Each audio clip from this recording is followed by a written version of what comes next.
if we want to do a little interview, just like we would when he's here, just privately for the radio for our program, and we just want to do it with you guys. And I'm gonna ask some questions, and hopefully they're not too dumb as usual. And then if you just could, I'm gonna stand here, and you can just answer in the microphone. In the microphone? Just record it, just you know, the usual way. Okay, cool. Okay, cool. Yeah. So you said before that you've never done such an intimate gig. Were you lying? Yes. I never have played the violence acoustically before, so that's kind of what I meant. So I've done this kind of thing, but that was the first time that I've ever played that song on acoustic guitar by myself without the guys. How long has it been that you've been in this small venue with so few people? Just, you know, it must be ages ago. Well, yeah, you know, it depends. Sometimes we go to countries where we are a new band, you know what I mean? We're playing in like places like in South America we've never been to, or, you know, we go to a new place, you know what I mean? Or just a small city. Sometimes we get to like kind of revisit the old venues. But this last month or two has been crazy. We've been playing very small shows in Chicago, Brooklyn, and LA. And then we did a small show at the SO36 in Berlin. That was very, very hot. And we're doing the Garage in London tomorrow night. I don't know what day it is, but sometime this week. Yeah, Friday. Yeah, Friday. Last time we talked, I've learned that the Wolves, a new record, it's going to be out next week. The Wolves are the good guys. The Wolves are the good guys. Yeah, like, of course, yeah. Wolves, the title came from the song Wolves, and it was sort of in post-election America, there were a lot of people like us who were sort of grieving this loss of what felt like this loss of democracy. There was this grief, there was this sadness, there was like this defeat that was kind of washing over a lot of people. And we were making the record at the time in Nashville with Nick Raskulinix, and we were also like tapping into that grief as well. And I was talking to Joe about it, and we have a song on the record called Mourning in America, and I was like, maybe this is like the theme of the record, this like mourning process. And then I was like, you know, Rise Against isn't gonna make a sad record. I don't wanna make a sad record that's just depressing. We need to make a record that's more of a call to action. And so it's more about choosing not to be the victim and taking what you've been dealt with and now be the wolves at the gate, trying to take back control of where you feel the world is going in the wrong direction. So the wolves are the good guys. We are the wolves. We are the ones that have the claws and the teeth that the opposition should be afraid of. Ich werde das nicht für euch übersetzen, weil ich glaube, ihr seid des Englischen so viel mächtig, dass ihr es einigermaßen mitversteht. Und es macht das Ganze ein bisschen einfacher, weil das ist keine richtige Live-Situation eigentlich, sondern es ist ein aufgezeichnetes Interview. Never mind.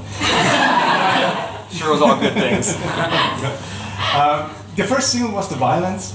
Yeah. And you said, you know, are we not good enough, are we not brave enough to stop the violence, to control it, to how to channel it? Yeah, it was like, there's so many, you know, we talk about problems in the world, and there are so many of them. And I feel like the root of many of them is violence, you know, whether that's not just physical violence, but sexual violence or mental violence, all the violence that we as human beings, we create this friction. And so the song was kind of like asking the question, like, is violence something that's a part of us, it's in our DNA, that we have no choice in, that we're just going to, eventually it's going to come out of us? Or is it something you can turn on and turn off, a choice that we make? Because when you think of violence as a choice, it makes it more controllable. When you think of violence as a choice, it's something that you can choose not to partake in. And so the song is saying, are we not good enough? Are we not brave enough to say no to violence? So. I think from what I can see is like House on Fire is going to be your next single or is the next video. I mean, so. My house is only on fire when I'm cooking. Your house. Oh, my house was on fire like 2 years ago. I had a house fire. It almost burned down. I was on tour in Denver and I got a phone call. It was like, hi, your house is on fire. We're going to try to fix it. See you later. Click. And then I was right back in my hotel room just thinking, what do I do now? I don't. But I called everybody I knew in the town and I was like, run to my house. Please tell me what's going on. Like, send me. I wasn't sure if it was just a crater or if it was just like, a kitchen fire, But anyway, that's another story for another time. House on Fire is not necessarily about that, but it is about my house in the sense that that song is about being a parent, actually. The song is about being a parent and raising. I have daughters, and I now have adolescent daughters. And I have teenage daughters. And so like that was a challenge that I never anticipated. I really enjoy hanging out with all of our fans and young people, at the shows. But when it's your own flesh and blood, it's like a different thing. So House on Fire was all about like the friction that can be created when you're trying to do a good job and be a good parent. You have one? Not adolescent yet, but close. Mine just turned 13 on Sunday.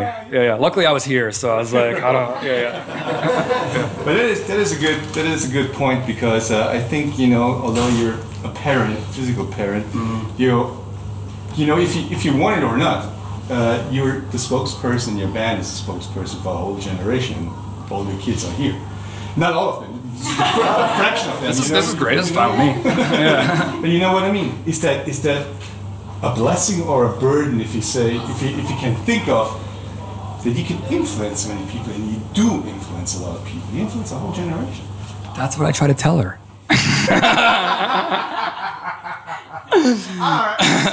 She doesn't believe me, and she just rolls her eyes. No, but it's like, you're right though, because I feel like Rise Against can communicate with people, and I feel like I can communicate with fans, and you guys singing the words, like that's really amazing, because like that's the idea, is to write these lyrics in a notebook somewhere and go into a studio and hope maybe one day across an ocean there will be people in Munich that are singing them and understand them, and maybe makes you feel less alone or less weird for feeling this way. And then the challenge in explaining that to my own kid when she doesn't want to hear it. She doesn't think I'm that cool. Basically, yeah. So exactly. It's really, I don't know. This is a whole other interview we could do probably, like for like an hour. Yeah, maybe you could help me. I would be crying by the end of it. Yeah. No, but still, do you think you have? You probably do, to a certain point, have responsibility in what you're doing, your actions, what you're saying. Again, is this a burden for you? You go like, well, I can't go out and just have a drink and go crazy at a bar because some fans might see me judge me. Yeah, I mean, I got into punk rock because I didn't really care about being judged at all anyway. But your point is well taken. I think music is so important. I think music is constantly underestimated of how important it is. Because we're a band that talks about politics, change, awareness, all these things. And sometimes we get like the casual music fan who's like, oh, you should just shut up and play, or bands shouldn't talk about what they think. They should just sing songs. It should just be rock and roll. But like when you think about the fact that music to a young person, to people in this room, and certainly to me, and research has shown this, is more important sometimes to a young person than their parents, friends, religion, schools, teachers. It has a bigger influence on your life than all those things. And when you think about that, that's a lot of responsibility. And it can be a burden if you let it be a burden. If you let that weight kind of crush you. But I consider it like sort of an honor to be, and I feel privileged to have people that want to hear what we do. And I'm proud of Rise Against. I'm proud of the message. I feel like we create responsible punk rock. We create punk rock that it might take you into a dark place sometimes, but it doesn't leave you in that dark place. By the end of the song, by the end of the record, there's a silver lining. There's hope, and that's something because it's something I truly believe. So. From every record from 2001 on, you took a step forward and onward and upward. So what do you think Wolf is going to do for you?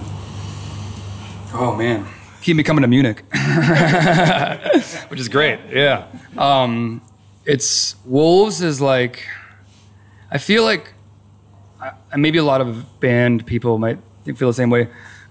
Your band is like this high performance vehicle, like a hot rod of a car, and then you go on tour and you race it around the world, and then you let it sit because you go home. and you're like, oh, I can't tour anymore. I got to go home and I got to remind people what my name is at home and, you know, say hello. And you leave the car sit. And every time you go back to it to do a new record, like between Black Market and Wolves, you go back to that car and you sit in it and you put the key in and you're just like, is it going to start? You know, like what's going to happen when I turn this key? Because anything can happen. Yeah. You know, it's like, it isn't, I don't take it for granted that the four of us get on stage and it just happens. Because it's a magical thing. And it being a magical thing means it doesn't have to happen, you know? And so Wolves for me was like putting the key in that car and like revving it. And it was like the engine kicked in. And like we've been playing shows the last month in South America and doing these shows this week in Berlin and stuff. And it was like, Wolves to me is kind of like, all right, like this car is still awesome. You know, like it still goes, it's still fast, and like we can still do this. And so I would like to think that, you know, from a band standpoint, that's what Wolves is. And I also think this is a very important time in my lifetime and in the history in my lifetime to be talking about these issues. You know what I mean? Like in the States and around the world, even there's a very tumultuous political climate. You know, and we're seeing things like racism and sexism that should be condemned. We're seeing this like permissive behavior. You know, we're living in a post-election America with a Trump administration that is just shocking in every way. And someone like Trump is an expression of the worst of American culture. And so we are there to say so. You know, we have to be there to say so. And I feel like we have a lot of fans around the world who are trying to make sense of this just as we are. So I hope Wolves is part of that solution, trying to put water on the fire. Do you think that there's a generation problem with your message, that the younger generation understands it better, and the older generation goes, no. You know, they are more focused on their own opinion already, and you know, not to change that? That's a good question. I don't even know where the generations are defined, because now we've been a band for 18 years. So it's like in Berlin, you know, there was a 16-year-old in my front row, you know what I mean? And it was like, they just got into punk. They just discovered this band, you know? Like, I don't know which record it was for them, you know? But there's also, you know, like a 38-year-old like myself, like in the back by the bar, you know, just like hanging out, texting the babysitter, you know, just like, and like, so they're still listening too sometimes.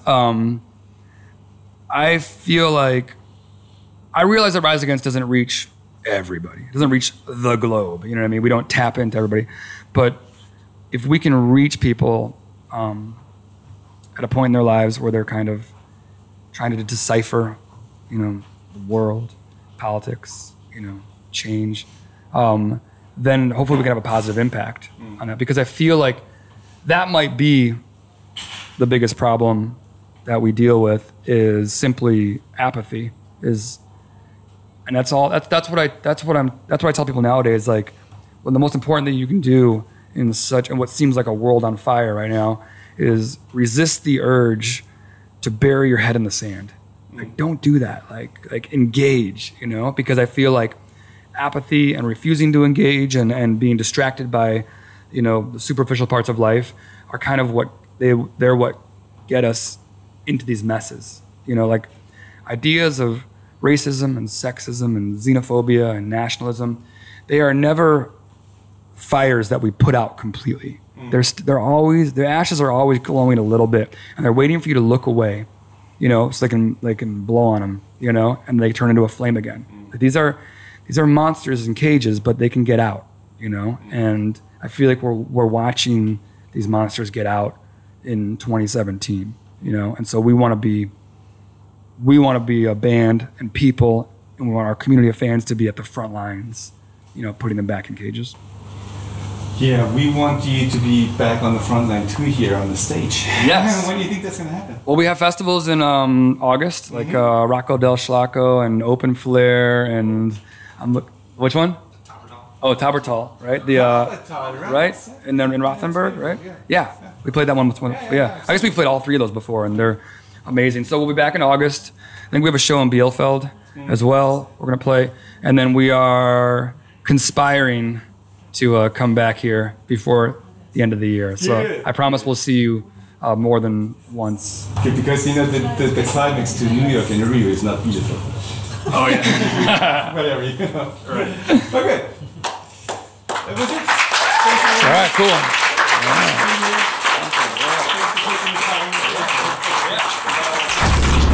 Rockantenne, der beste Rock nonstop.